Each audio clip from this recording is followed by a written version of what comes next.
Hello, everyone. Welcome to this new installment of the Wrestling Analyst. Today, we're going to take a look at what happened that's on Smackdown episode of November 18th, 2022 from Hartford, Connecticut. Here we go.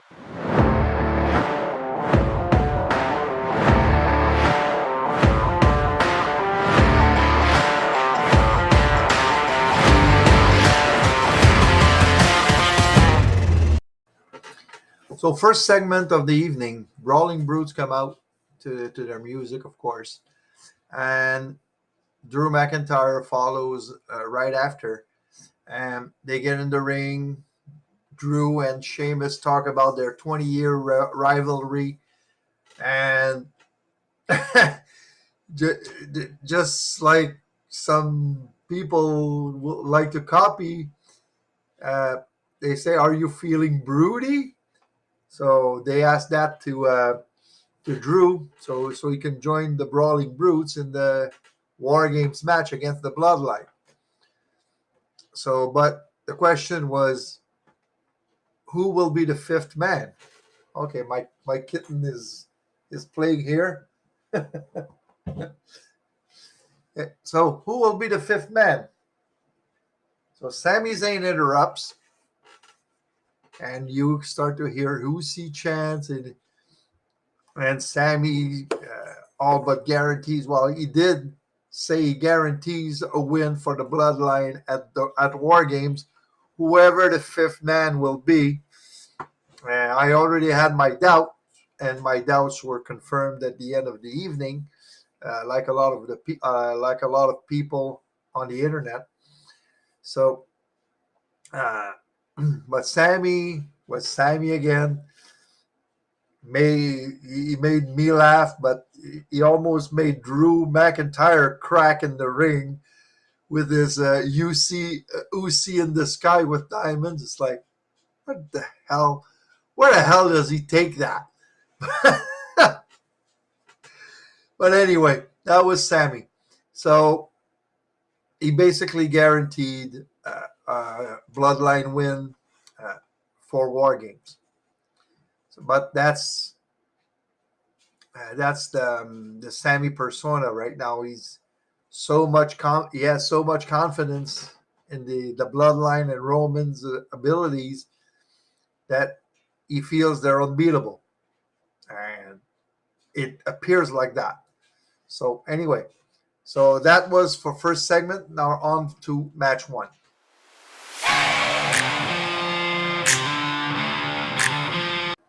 So match number one, Ricochet versus Mustafa Ali. Ali comes in with taped ribs after what happened to him on Monday night with Bobby Lashley. Both wrestlers are looking to advance to the second round. Of course, Ali being like injured starts with a disadvantage. And since they're both faces, and Ricochet tells Ali, we don't have to do this. It's your career, it's your future. So he wants to talk Ali out of it, and Ali wouldn't have anything, any of it. So Ricochet at one point goes for the corkscrew moonsault. He misses. Ali goes for his submission, and everyone thought in the arena that Ali would win the match. So, but Ricochet reaches the ropes. Ali goes for a 450 splash to win the match. Ricochet moves out and wins with the shooting star press. So Ricochet advances because that was a World Cup match. So Ricochet advances to the next round. And but in this match, Ali is just like I said for Monday Night Raw. Ali's gimmick right now is I'm not a quitter. I'm not going to quit. You're going to have to beat me to have the victory because I'm not going to quit. And even if I'm injured, I'm going to go. And that's it. He said it himself at one point. I'm still breathing. I can fight. So that's how they build Ali right now, Ali's mentality. I'm a fighter. As long as I breathe, I can fight. Injured or not, doesn't matter. So they want to build Ali like he's got heart and he doesn't give up and things like that. So we'll see where this goes. Um, they've tried a lot of times to build Ali. Mustafa Ali, they tried a lot of times to build him up. They even put him in a leader of retribution at one point, which went nowhere. But Ali's a great wrestler. He's a great performer, and that match with Ricochet was wow. Uh, so kudos to those two performers for that match. Then we had segment number 2 with the New Day. They're interviewed backstage. They talk about losing their record to the Bloodlines, to the Usos, sorry. And they're interrupted by Imperium. Imperium says that they're laughing stock and they're a disgrace for the mat. The mat is sacred, and I love that Imperium thing. They've been going on this since back in the NXT days, that the mat is sacred. So New Day challenges Imperium to a 6-man tag match later on, and that was the end of that segment. Now Madcap is getting ready for his match. Madcap Moss. Emma comes beside him, start to talk to him and everything.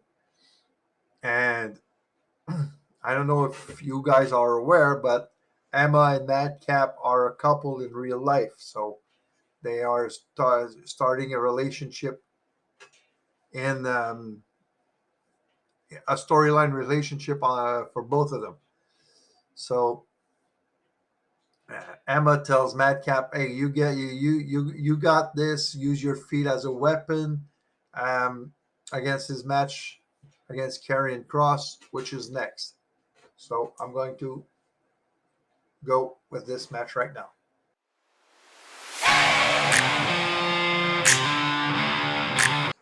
So match number 2, Madcap Moss versus Karrion Kross, accompanied by Scarlett. Now Madcap wants to avenge his loss to Karrion Kross a couple of weeks ago, and they did the gimmick that because of the cross jacket, Moss lost his voice.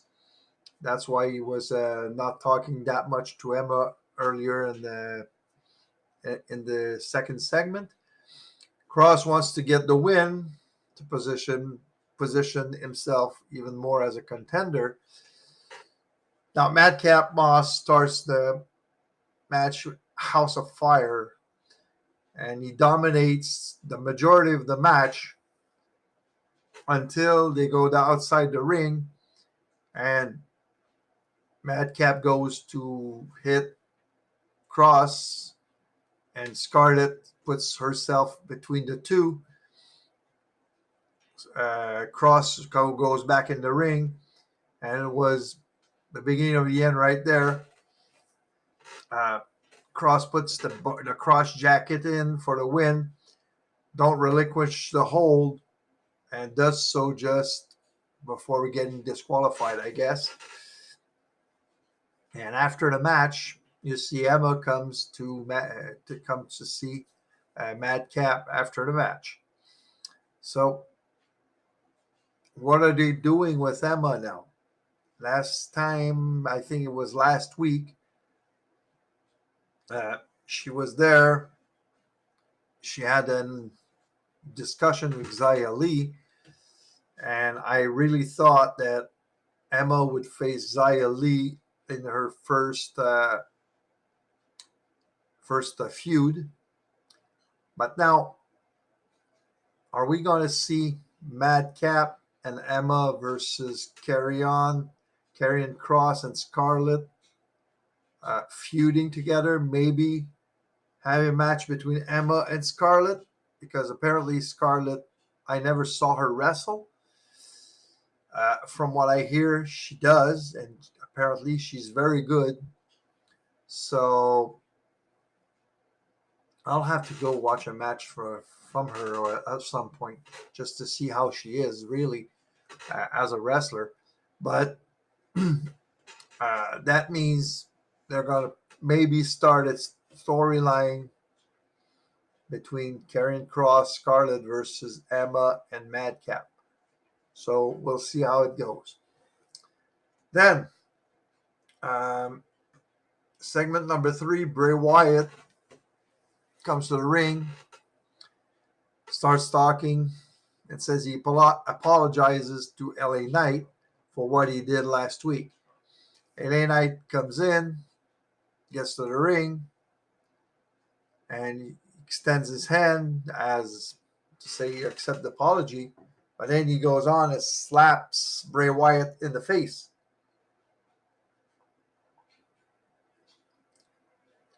Now Bray goes on and says, the decision you're about to make may change the rest of your life. And Bray extends his hand saying, okay, we're even, blah, blah, blah. And LA Knight just slaps him a second time. And LA Knight just goes out.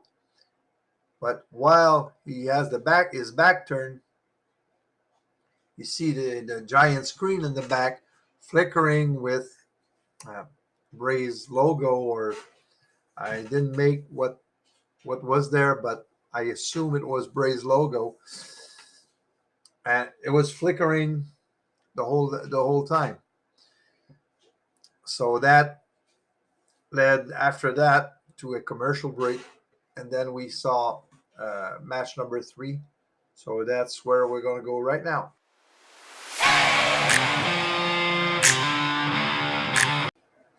So match number 3. Shayna Baszler, accompanied by Ronda Rousey, versus Shotzi. Now, Shotzi, I don't know why they didn't bring her back her name Shotzi Blackheart, but it's all right. It's just Shotzi now.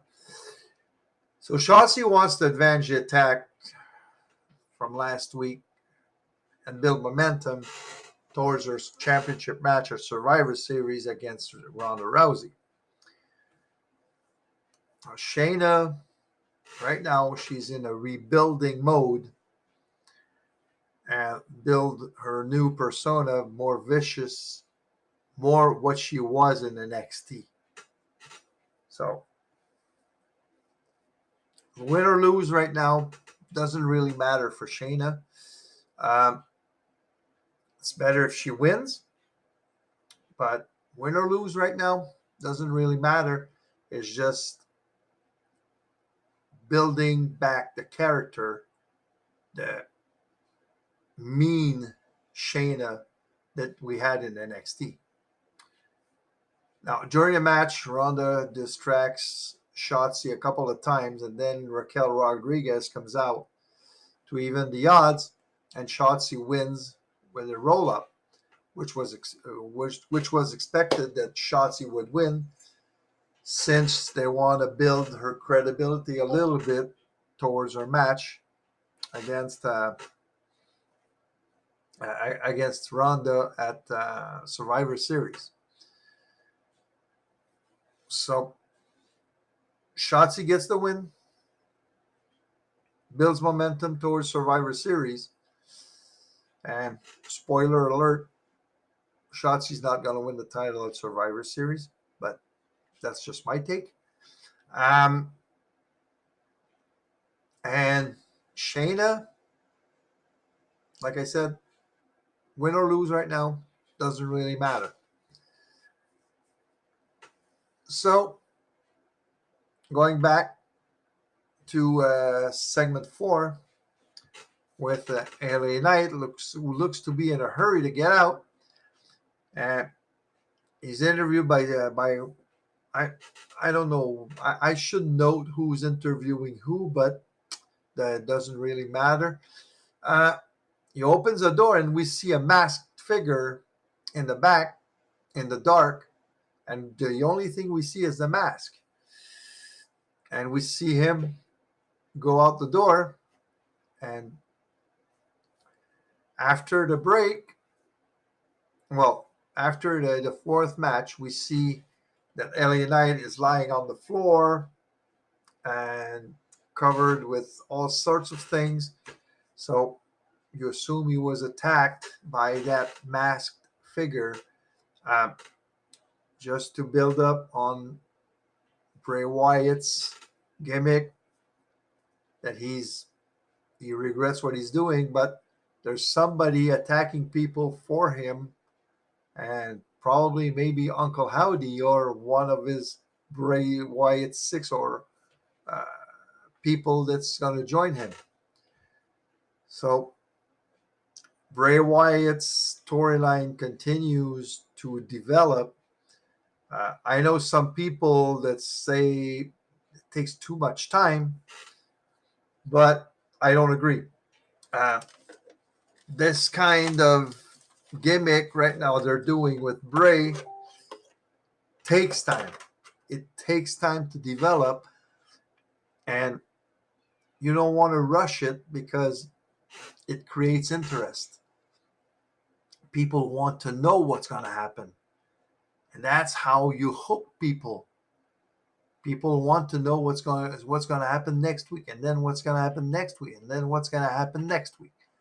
So that's what they're doing with Bray right now. What happened to LA Knight? Did Bray attack him? Did Uncle Howdy attack him? Or was it somebody else? We will know maybe next week. So, right now, on to match number 4.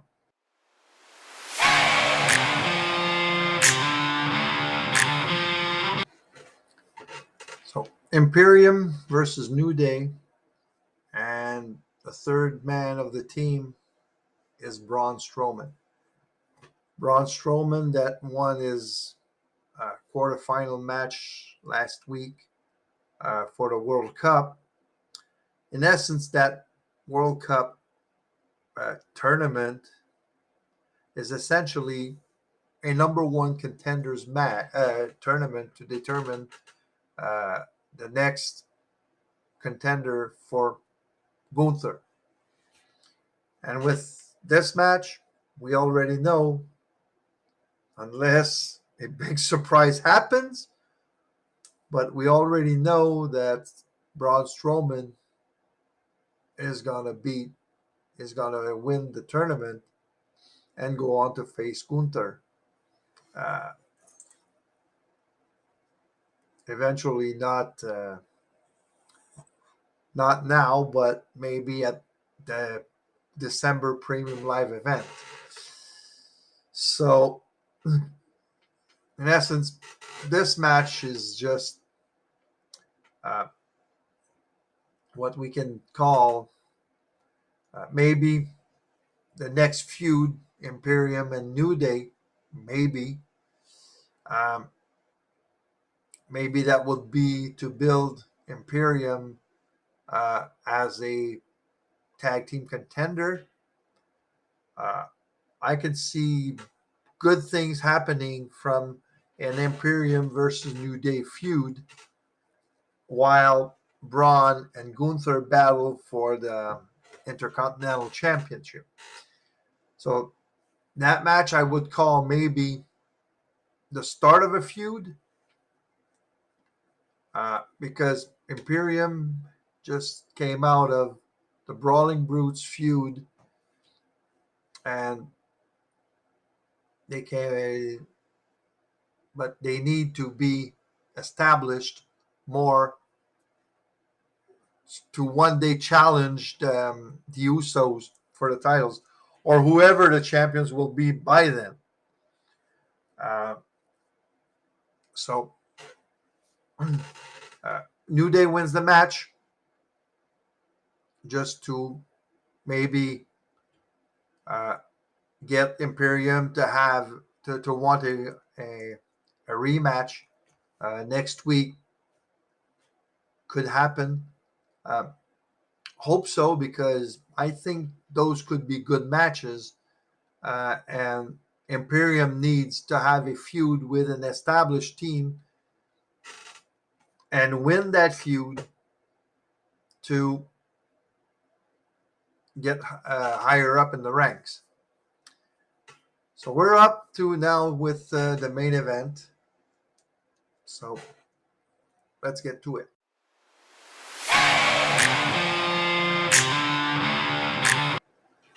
Sami Zayn versus Butch. Now, I wish they would get rid of that Butch character and bring back Pete Dunne, but that's another story. So that's the last match for the first round of the World Cup. So Sami almost guaranteed a win in this match too. At the start of the show, goes for the Helluva Kick, but Jay, brawling with somebody from the Brawling Brutes, gets in the way, but Sami doesn't hit the Helluva Kick, but